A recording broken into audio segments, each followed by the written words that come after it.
Anyway, we're down here at Island 22 this morning with Nathan and Fred Helmer. Of course, Fred and I go back a long way, starting the Salmon Society in 1984. And here we are again. Fred, can maybe you want to lead it off, and then we'll go over to Nathan and tell us a little bit of a story what you're planning today. Sure. Well, first of all, it took me a while to get the dust off my bar rods, but the whole point of our demonstration fishery here today, done by FRSA, and Nathan's the chair, is to, the point is that we basically want to prove that we can bar fish and not intercept sockeye, which is a big issue. It's a species of concern right now, the lowest in history. So we're going to prove that.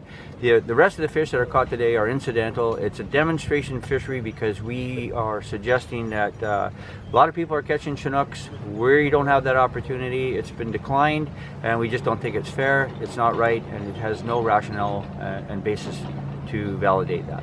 Yeah, when we started the Salmon Society in 1984, and we really had some good opportunities, but we've seen to lost that over the years now. They're just, it's unbelievable what we're seeing. Since those years, we've seen a decline in the fish. The good thing is we do have bumper crops. September, we've had big numbers of Chinook through the system. The unfortunate thing is the recreational anglers are not participating in that in the Fraser River. We have an opening in the ocean. Good for those guys. First Nations are catching fish, lots of them. Good for those guys, but it's not fair that recreational anglers sit on the bank and watch this, and they just collect dust on their bar rods. Yeah, and it's looking like you got a pretty good turnout here today, and we'll see what Nathan would like to add. Yeah, just as Fred said, we're really looking for an opportunity. We're looking for an opportunity to fish and fish selectively. That's what we're here to do today.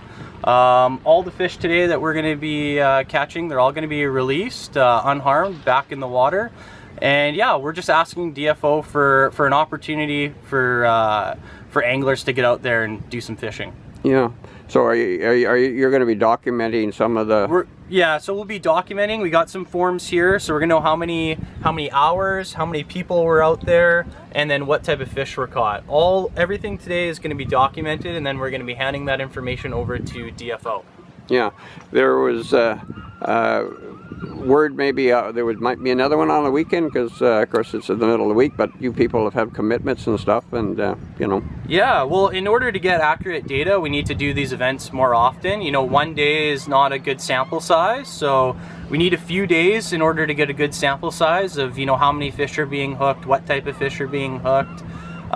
So yeah, we're looking forward to probably doing this on a weekend, and we'll go from there. Yeah, well, good. Well, thanks very much for your time, and I'm sure it'll go well today.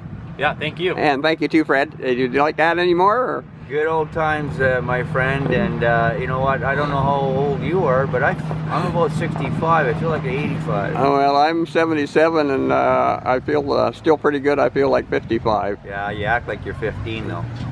Well, thanks for the vote of confidence. But anyway, thanks very much, guys. A lot of work goes into this, and you know, there's lots of people really appreciate it. You know, reading on the Facebook page there's a lot of positive stuff, and I'm sure it'll go well today. And thanks again, guys. One thing just to mention: the people that are out here are very dedicated people. These are the people that care about the resource and for future sustainable fisheries. They're not poachers. They're not bad people. They're anglers that want to see a difference. It's time to make a change. Yeah. Well, thanks again, guys. Thank you.